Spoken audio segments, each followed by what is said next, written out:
Shocking mobile phone video footage filmed by one of the survivors in the Hellsgate National Park tragedy on Sunday evening.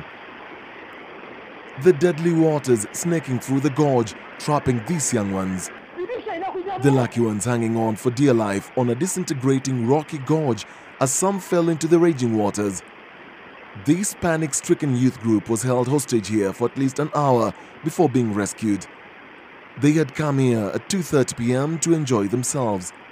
The journey to Hellsgate started here on a Sunday morning, 9 a.m. 51 youth members from this church left for a retreat that ended tragically. Now, some of the members of this church are questioning why they allowed their children to visit a place with questionable names like Hellsgate, the Devil's Cave, and the Hell's Kitchen. 7 youth from PCEA Mukarara Church in Waithaka perished in this terrain. By Monday morning, some of those who survived were helping out in searching for the bodies of their friends.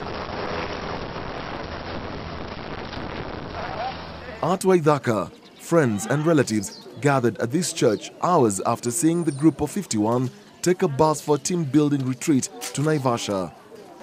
Only a handful strong ones came back to narrate their harrowing experience to church officials as more news of recovered bodies filtered in. It was so sad kuangalia mtu ambaye mlikuwa naye pale amechukuliwa na maji, calling out, shouting your name for help, and you can do nothing. Manake you also holding. Unfortunately for Jane Wangeshi, this was her first and last retreat with her elder sister before she was swept away by the ravaging waters that suddenly came through the gorge carrying logs and rocks. She survived. I told her we go up, then she said she's coming. She was first afraid of climbing.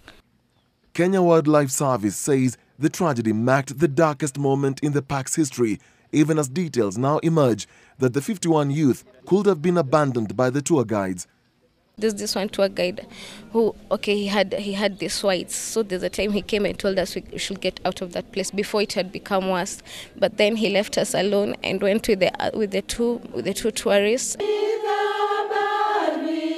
All that is left now is just prayers from families and friends as Mukarara village mourns the death of 5 young boys and 2 girls who died in an incident that happened extremely fast, making it difficult to save lives.